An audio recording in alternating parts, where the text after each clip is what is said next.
Anyari sa pagbisita sa Pilipinas ng global sensation na YouTuber na to.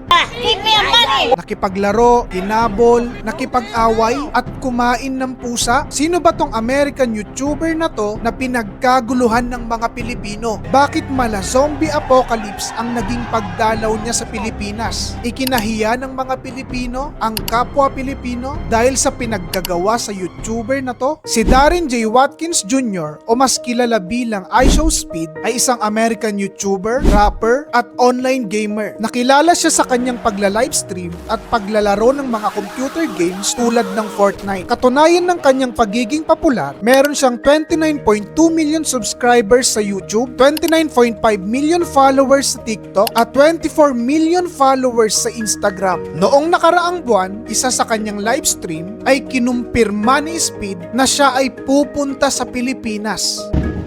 Speed, please come to the Philippines. That's coming, y'all. At ito na nga, nitong nakaraan lang, Speed, welcome to the Philippines.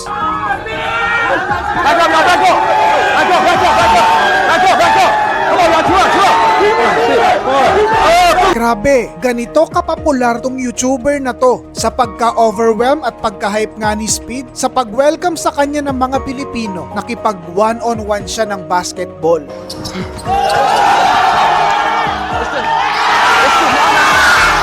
Nakipagkulitan din sa mga fans. Oh my God! Oh my God! Go! Sumakay ng kalesa. Hey! I'm driving a horse! I'm driving a horse! Chill out! Chill out!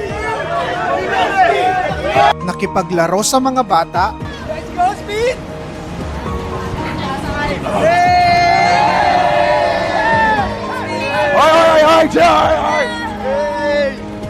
Sumakay sa angkas. Turn me up! At kumain ng kung ano-ano.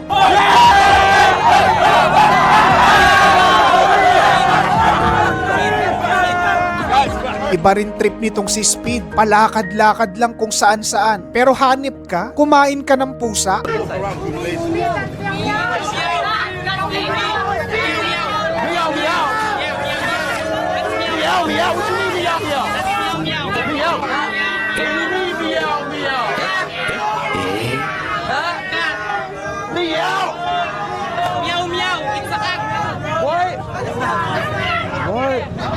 Grabe, pawisan at pagod na pagod, pero mababakas mo na sobrang saya niya sa kanyang pagbisita sa Pilipinas. Pero sa kabila ng lahat ng yan, hindi nagustuhan ng mga netizen ang inasta ng kababayan. Kayo mga kanyari, anong masasabi nyo? Tara, pag-usapan natin sa comment section.